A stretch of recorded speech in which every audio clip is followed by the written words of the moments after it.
Salut à tous, alors merci pour cette information, donc David qui m'a envoyé, donc de temps en temps on discute en message privé, il m'a envoyé un message donc sur YouTube en disant qu'il avait discuté, donc je te remets dans le contexte, avec donc un utilisateur d'une Dacia Spring, et au-delà du prix en neuf, malheureusement sans bonus, il n'y a plus de vente, alors que franchement c'était un best-seller.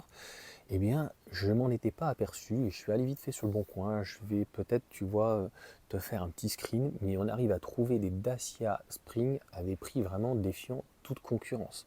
Donc après, je dirais qu'on n'aime pas la voiture. Moi, j'avais essayé, j'avais fait une vidéo. Tiens, je te la mettrai peut-être pour le coup de l'autre côté. Pour moi, ça doit rester un véhicule vraiment plutôt en centre-ville. Et dès que tu commences à dépasser les 90-110, c'est quand même un véhicule d'un autre temps. Au niveau de la direction, moi j'ai trouvé que c'était franchement un peu olé olé, un peu perceptif. Enfin, franchement, c'était pas très très précis. Le véhicule est intéressant en termes de gabarit, d'ergonomie, etc. Et c'est surtout que, on va dire que la Spring était au tout début aux alentours des 14-16 000 euros, et puis là elle s'est rapprochée des 20 000. Il n'y a pas eu de grosse évolution, là on en est à la troisième génération, il n'y a pas eu une grosse évolution, mis à part au niveau du moteur, mais la batterie donc reste la même. D'ailleurs, je n'ai jamais retrouvé l'information, moi je pensais que c'était une NMC nickel manganèse cobalt, d'ailleurs je crois que c'est 23 kWh, et on m'a dit que c'était une LFP. Alors franchement je sais pas, ce que je sais, c'est que moi j'avais essayé les 45 chevaux de mémoire, le 0 à 100 est limite dangereux, on est à 17 secondes, donc c'est très très long pour monter à 100 km/h. Donc il y a beaucoup d'endroits en France où tu es tu es à la campagne, ou même tu es en limite périphérique et tu as besoin de monter à 90 ou 110. Et bien là en fait c'est assez compliqué. Donc ils ont passé le moteur à 65 chevaux, il y a eu un rafraîchissement qui est sympa, extérieur surtout, et puis là le nouveau, intérieur qui est assez sympa, l'extérieur aussi qui est assez sympa, mais de toute façon en neuf, la question ne se pose même pas, c'est beaucoup trop cher.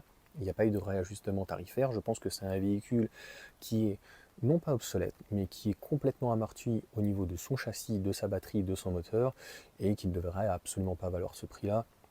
On va dire que ça devrait valoir entre 12 et 14 000 euros, avec ou sans bonus, on s'en fiche. Là, d'occasion, des véhicules, j'ai pu voir donc de première génération de 2020 à 2021, donc qui ont entre 3 et 4 ans et pas beaucoup de kilomètres, 10, 20, 30 000 kilomètres, aux alentours des 8 000 euros, même 7 000. Peut-être est-ce qu'on peut négocier donc beaucoup moins, ça clairement je ne sais pas. Et la deuxième chose, je suis allé voir et taper donc les restylings de mémoire, sont à partir de 2023. En tout cas, j'ai tapé 2023 et j'ai réussi à en trouver aux alentours des 9 000 euros.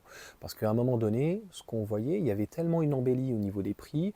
Le prix qu'on voyait au bout d'un ou deux ans était le prix grossièrement du neuf, c'est-à-dire qu'elle était à 18 000 euros. Quelqu'un qui avait par exemple le droit d'avoir ou un bonus de 7 000 euros ou même de 5 000, ça la faisait tomber entre 11 et 13 000 euros, c'est-à-dire le prix du neuf. Donc je trouve qu'il y avait absolument pratiquement aucun intérêt, puisque tu te retrouvais avec 1000 euros de différence entre le neuf et l'occasion pour un véhicule qui a quand même 2 ans. Puis voilà, je ne sais pas chez Dacia combien de temps dure la garantie, c'est peut-être 3 ans.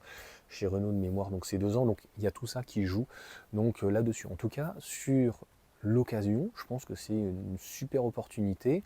Je pense que j'avais fait une vidéo sur ma Renault 8, mais c'est pareil sur les véhicules donc thermiques. Il y a des véhicules où il y a un peu trop d'offres et pas assez donc de demandes, donc l'offre et la demande ne se retrouvent pas, et à un moment donné, les gens sont obligés donc de baisser. Et puis les nouveaux entrants qui vendent leur voiture s'ajustent par rapport au nouveau prix, et le prix a tendance à être fortement fortement donc baissier. À un moment donné, je pense que ça va stagner, et peut-être qu'un jour ça remontera. Quand je vois notamment ma Renault 8, où il y en a qui me disent moi j'avais payé 6 000 euros, elle vaut plus cher aujourd'hui, mais comme la Boxster que j'avais achetée, avec plus d'années et plus de kilomètres, c'est quand même un truc de fou. Elle vaut, les voitures, donc ce type de voiture, en tout cas valent plus cher que, euh, que- qu'il y a 5 ou 10 ans. Moi je l'ai vendu 50 000 km, j'en vois à 8 000 euros, 7 000, qui ont donc pratiquement 15 ans, et qui donc font 150 000 km. Donc ça commence à faire beaucoup. Donc ça ne veut pas dire que quand le prix est entre 15 et 20 000 euros, tu vois, il chute. La cote des fois peut s'effondrer un peu plus, ou en tout cas perdre un peu plus, ou un peu moins. Tu vois, comme les Tesla, c'est un peu variable. Là, les modèles Y sont en train de fortement baisser aussi. On fera peut-être une vidéo dessus. Et là, donc la Dacia Spring arrivant à 7-8 000, à un moment donné, il va y avoir un point bas. Ça ne peut pas descendre à 2 000 euros, tu comprends? Et moi, c'est ce que je savais par exemple avec le Renault Wind. Donc je me suis dit, bah, à 6 000, je ne prends pas de risque. Ça ne descendra jamais en dessous de 4 000 euros. Quelqu'un qui veut un petit cabriolet sympa, bah, en fait, il y a un minimum d'entrée, tu vois, même si c'est pas forcément, ça n'a pas été beaucoup de ventes, un petit peu un flop ce véhicule, ben, obligatoirement à un moment donné, il y a une réalité, il y a un prix pour tout. Là, c'est pareil, quand tu vois le prix des Twingo d'occasion, quand tu vois que ce soit en électrique ou en thermique, mais que tu vois tout ce type de petites voitures qui sont aux alentours des 4, 5, 6 000, ben en fait, la Dacia Spring, à un moment donné, va rencontrer ses homologues électriques, mais surtout donc thermiques, et à un moment donné, quelqu'un qui a la possibilité de recharger chez lui, que ça ne lui coûte rien, c'est une voiture qui consomme très très peu, hein, à peu près 10 kWh, donc au 100 km, c'est vraiment très bien. Bah, en gros, ça va te coûter 2 euros du 100 km. Il suffit que par exemple l'embellie puisse repartir si par exemple bah, l'essence augmente. Un véhicule thermique, donc comme une petite Twingo 3 cylindres qui est aux alentours des 6-7 litres, aujourd'hui on est entre 1,60 et 1,80 on va dire en essence, pas d'éthanol, ou sinon il faut qu'elle soit au GPL comme les Dacia Sandero ou quoi que ce soit, mais si le GPL, l'éthanol, le diesel, l'essence remontaient, c'est-à-dire GPL, éthanol à plus d'1 euro, et que l'essence et le diesel remontaient à un peu plus, on va dire, de 2 euros, là, il y aurait peut-être une embellie, parce que en termes de fiabilité, j'ai pas l'impression ça soit un problème, en tout cas à ce niveau-là.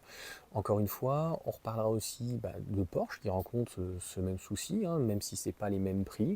Bien un Taycan, mais là a priori c'est des soucis de passion, c'est des soucis aussi de problèmes, donc différents problèmes mécaniques et autres, etc. Donc sur le véhicule, où on a des véhicules ben, fortement optionnés, 90, 100, 120 000 euros, et qui sont au niveau des prix fracassés, 40-45 000. Pareil donc pour, j'allais dire le Q7, donc l'Audi donc e-tron, tous ces véhicules-là, mais il va y avoir un jour de toute façon un point bas. Clairement pour moi, quelqu'un qui cherche une petite citadine, je pense qu'elle va descendre à 5-6 000, 7 000 grand maximum. Quelqu'un qui cherche une petite citadine, 2 places ou 3 places, voilà, qui n'ont pas forcément besoin, en tout cas plus de 4 places, puisque c'est une 4 places, avec un coffre assez sympa qui est en ville, et un véhicule très très économique qui puisse brancher chez eux. Donc en plus avec une petite batterie, ça veut dire que si tu as une prise dédiée 3 kW, ça te suffit donc largement. Bah, concrètement, je pense que ça fera l'affaire et tu vas certainement pouvoir l'amortir par rapport à un véhicule thermique, donc 5, 6, 7 000 euros. Je trouve que c'est un très très bon placement pour un véhicule qui donc a 3-4 ans grand maximum.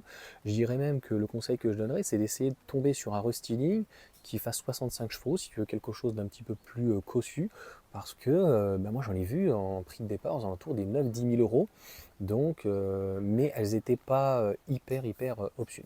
Voilà en tout cas donc pour toutes ces informations, bonne journée et à bientôt.